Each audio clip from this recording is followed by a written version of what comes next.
Bismillahirrahmanirrahim. Assalamu alaikum.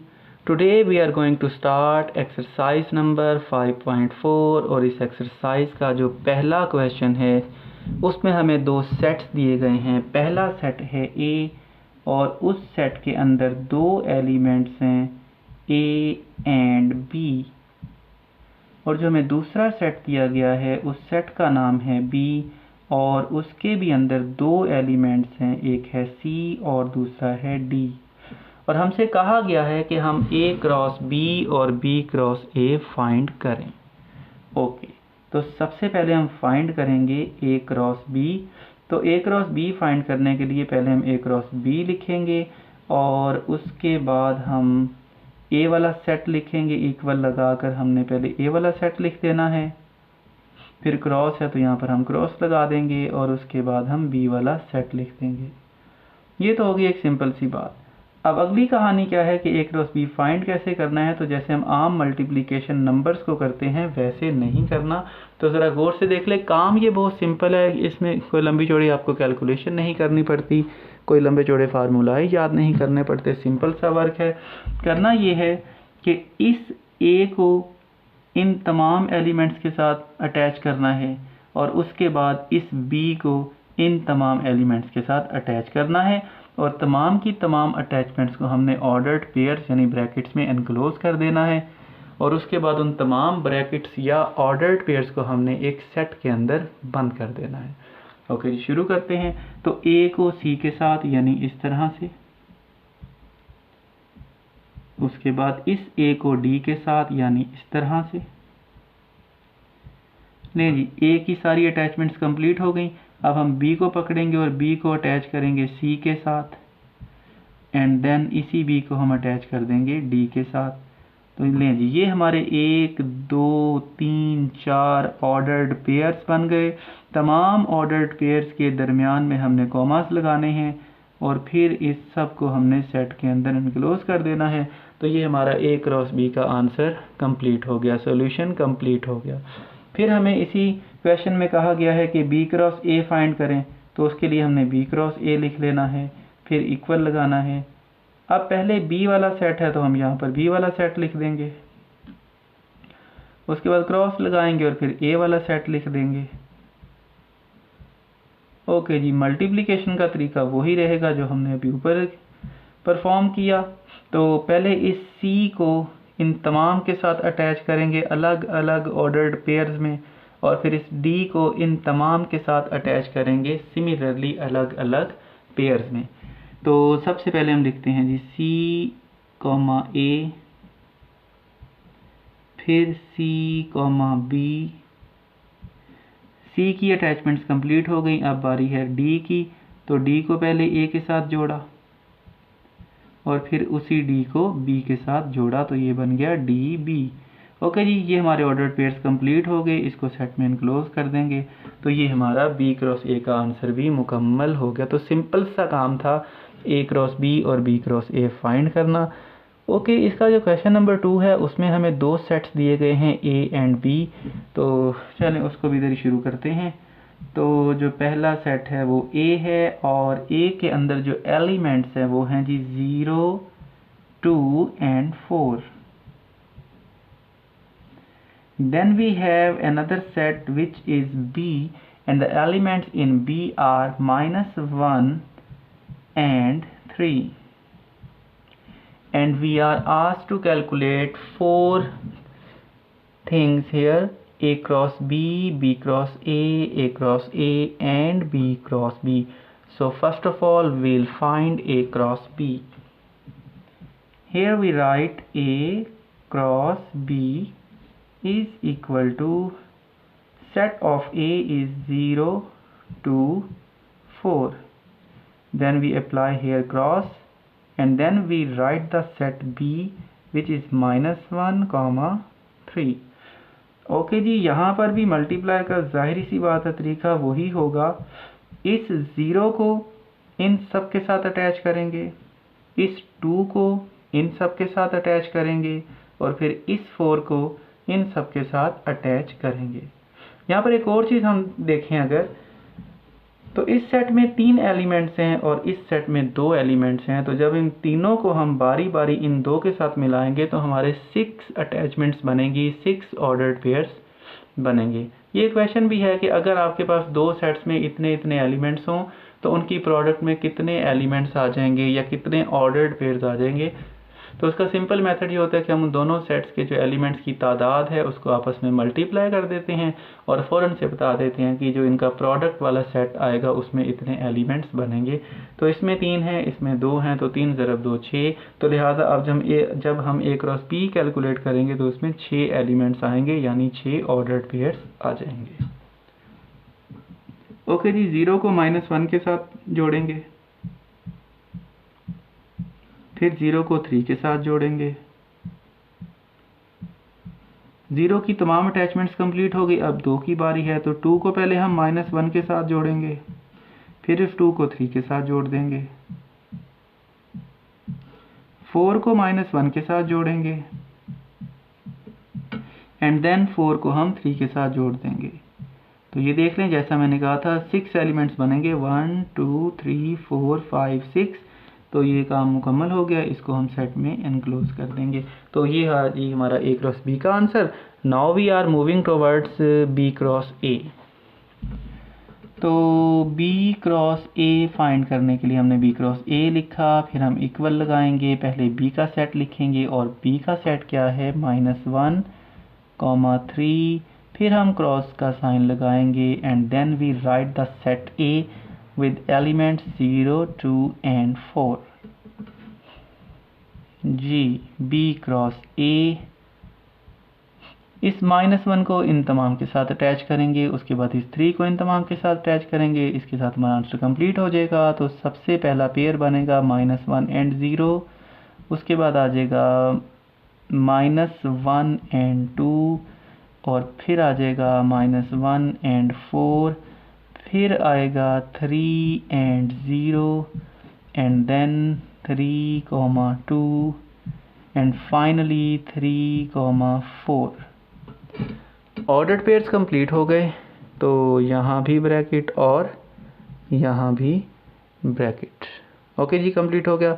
अगर side से थोड़ा सा विजिबल नहीं है तो मैं बता देता हूँ, 3, 4 इसका ऑर्डर्ड पेयर बनेगा और एंड पर ब्रैकेट लग जाएगी।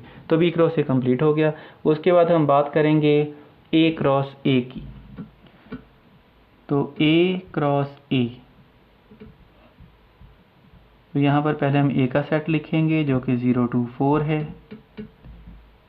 क्रॉस, अब क्रॉस के बाद भी A है तो यानी क्रॉस के बाद भी हम A का सेट लिखेंगे, यानी कि 0 2 4। तो अब यहाँ पर अगर देखा जाए तो पहले सेट में भी 3 एलिमेंट्स हैं, दूसरे सेट में भी 3 एलिमेंट्स हैं, तो 3 × 3 9। लिहाजा A क्रॉस A का जो हमारा फाइनल सेट बनेगा उसके अंदर 9 ऑर्डर्ड पेयर्स होंगे, यानी कि 9 एलिमेंट्स होंगे।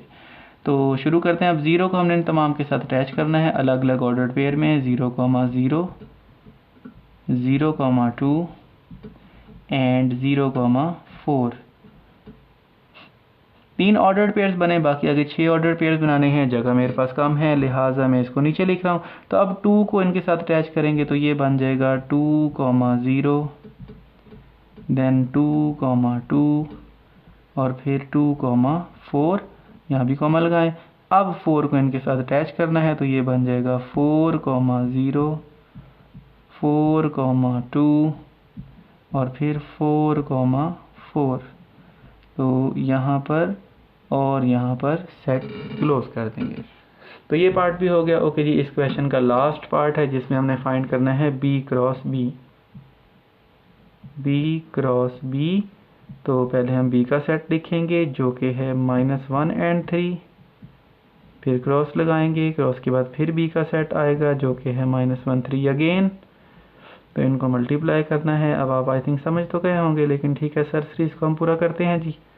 तो -1 को इनके साथ अटैच करेंगे, ये बन जाएगा -1, -1 एंड देन -1, 3 एंड देन 3, -1 और फिर 3, 3।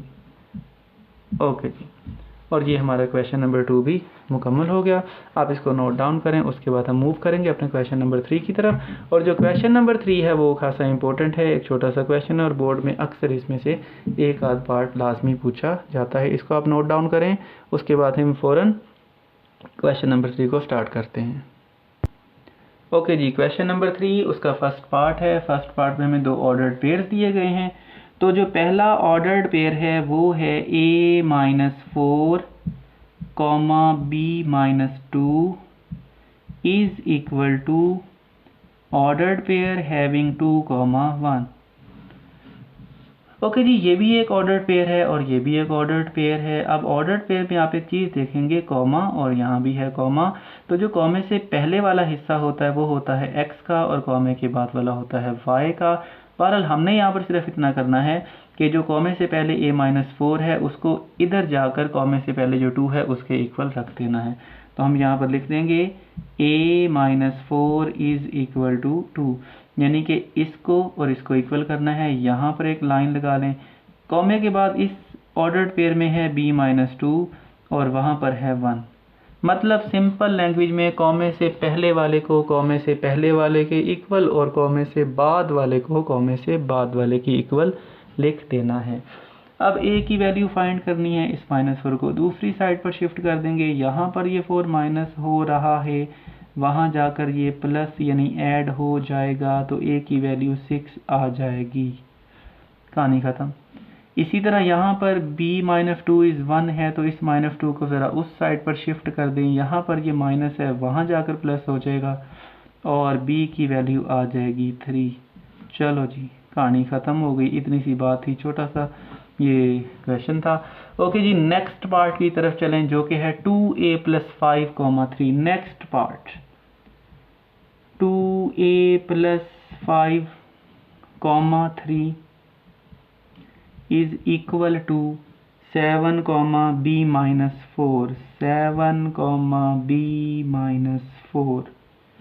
तो यहाँ पर 2a + 5 कॉमा से पहले, यहाँ पर 7 कॉमा से पहले, लिहाजा जो कॉमा से पहले पहले हैं उनको आपस में इक्वल कर दें और जो कॉमा के बाद में लिखे हुए हैं उनको आपस में इक्वल कर दें, यानी कि 3 इज इक्वल टू b-4 हो जाएगा जी। a वाली वैल्यूज़ एक तरफ और बाकी दूसरी तरफ।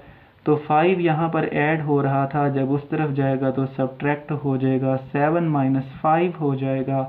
2a इज इक्वल टू 7 - 5 तकरीबन 2 होता है। तो ये 2 जो है ये वैल्यू आ गई है 2a की, लेकिन हमें तो वैल्यू चाहिए सिर्फ a की। इस 2 को यहाँ से ख़त्म करना है। इस 2 को ख़त्म करने के लिए इधर भी 2 पर डिवाइड करें, इधर भी 2 पर डिवाइड करें। ये 2 और ये 2 कैंसिल हो जाएंगे और a की वैल्यू आ जाएगी कितनी, 2 नहीं 2 नहीं, ये और ये भी कैंसिल हो जाएंगे और यहाँ पर 1 बच जाएगा।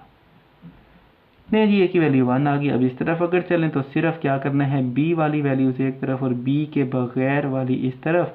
तो 3 लिखा, ये 4 यहाँ पर माइनस और यहाँ आकर हो गया प्लस और b की वैल्यू आ गई 3 + 4, यानी कि b की वैल्यू आ गई 7। अगर आप चाहें तो इसको रसीदा करके b = 7 लिख दें और अगर इस फॉर्म में लिखा रहे तो भी कोई इशू नहीं है। तो ये हमारा जो दूसरा पार्ट है वो भी कंप्लीट हो गया। तो इस क्वेश्चन का जो पार्ट नंबर 3 है वो इनकी निस्बत थोड़ा सा लेंथी है और इनकी निस्बत ज़्यादा सारा इम्पोर्टेंट भी है। तो थर्ड पार्ट में हमें जो पहला ऑर्डर्ड पेयर दिया गया है वो है 3 - 2a, b-1 is equal to a-7 और कॉमे के बाद है 2b + 5।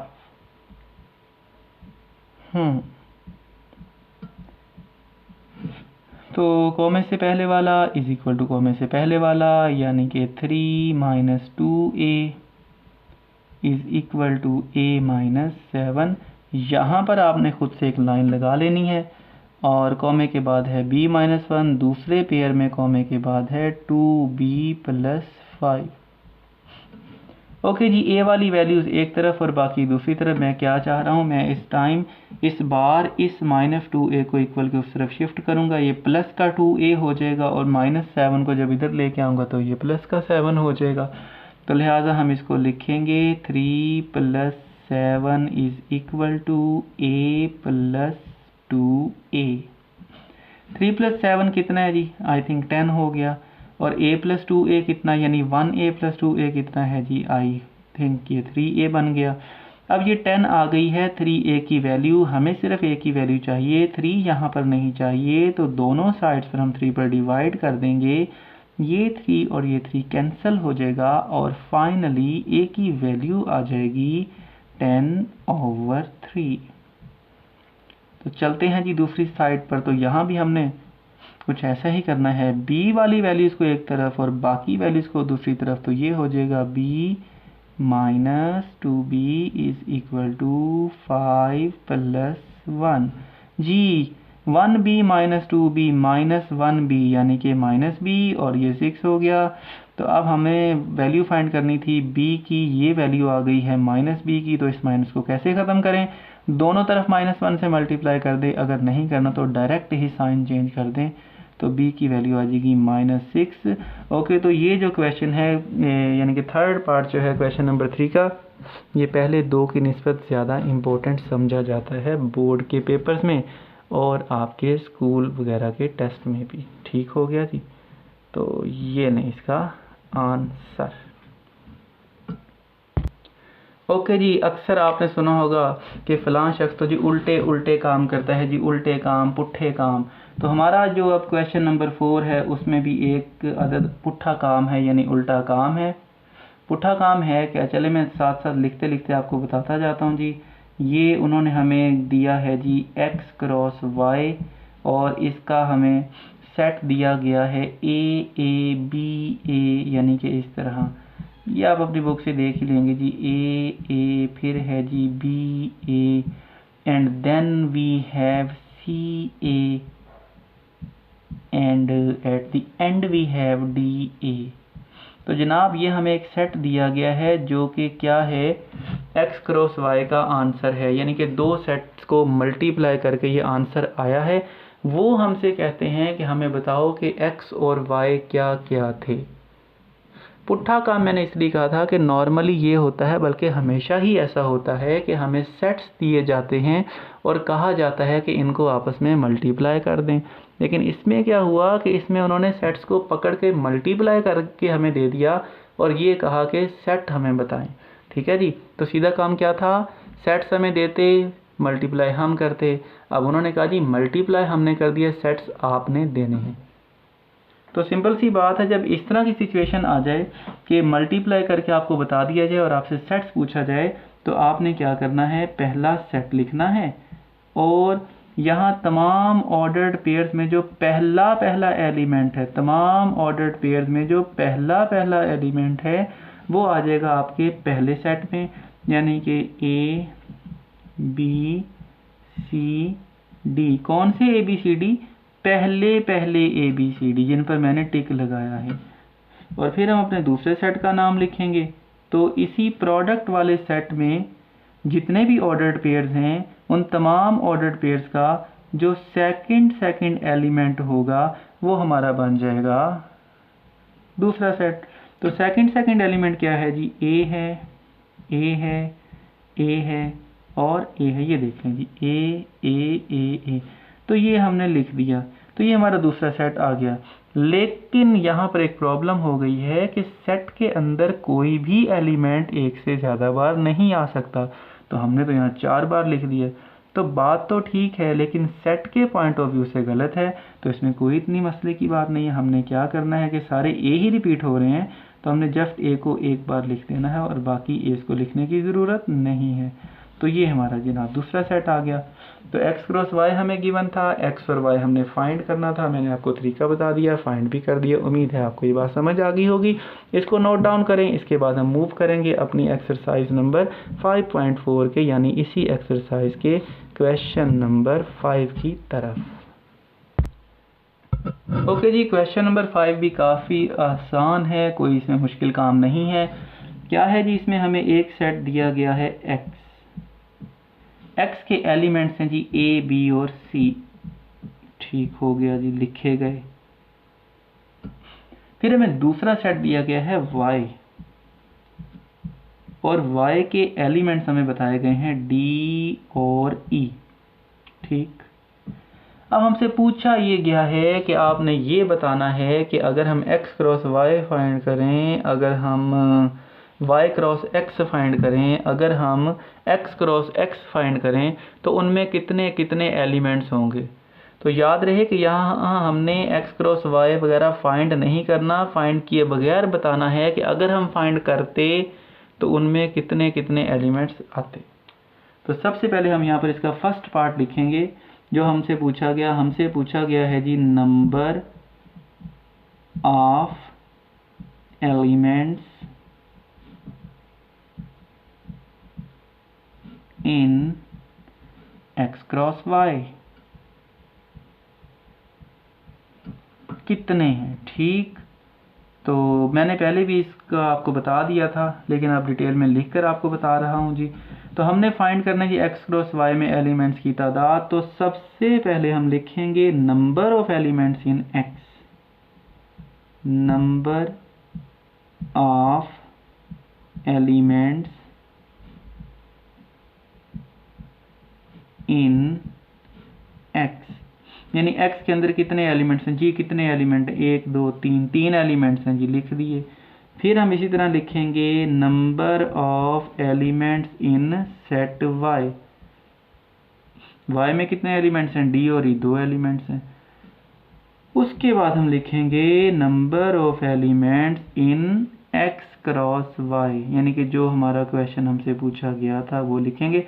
अच्छा, x क्रॉस y लिखना है तो x और क्रॉस एक जैसे ही होते हैं शक्ल सूरत में, लिहाजा हमने x को थोड़ा सा बड़े साइज़ में लिखना है और क्रॉस को ज़रा छोटे साइज़ में लिखना है ताकि मिक्सअप ना हो।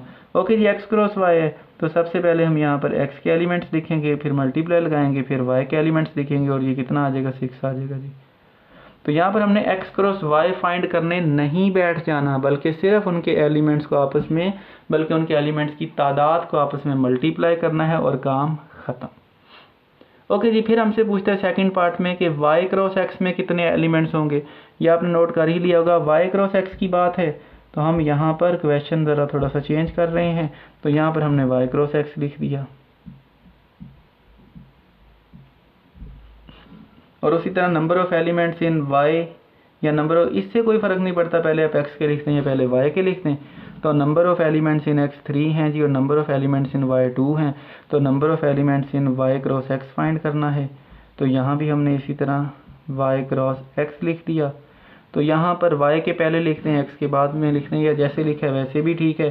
3 क्रॉस 2 लिखेंगे तब भी वही बात है, 2 क्रॉस 3 लिखेंगे तब भी वही बात है, इसका आंसर भी 6 आ जाएगा। तो ये पार्ट भी हो गया। नेक्स्ट हमारे पास पार्ट है जिसमें हमसे पूछा गया है number of elements in x cross x। तो अब हमारे पास ये दोनों x वाले आ जाएंगे, x क्रॉस x। तो इसमें हम लिखेंगे number of elements in x। तो number of elements in y की ज़रूरत नहीं है क्योंकि हमसे x क्रॉस x ही पूछा गया है। तो ये वाला इसमें जो स्टेप है वो हमारा नहीं होगा। तो आगे हम लिखेंगे number of elements in x cross x जी। तो x में कितने एलिमेंट्स हैं, 3 हैं, और इस x में कितने एलिमेंट्स हैं, ये भी 3 हैं। तो इस पर ये 3 क्रॉस 3 बन जाएगा और इसका आंसर 9 आ जाएगा। तो अब आप खुद देख लें कि कितना आसान सा काम है और ये शॉर्ट क्वेश्चन में आपको पूछे जाते हैं तो फ्री के नंबर्स हैं। तो मेरा ख्याल है कि इससे इजी चैप्टर इस पूरी बुक में और कोई भी नहीं हो सकता। इसको नोट डाउन कर लें और फिर हम आज के लिए आई थिंक इतना ही काफ़ी है। तो बाकी हमारे जो 5.5 है वो हम बनाते हैं अपने नेक्स्ट लेक्चर में। ठीक है जी, अल्लाह हाफिज़।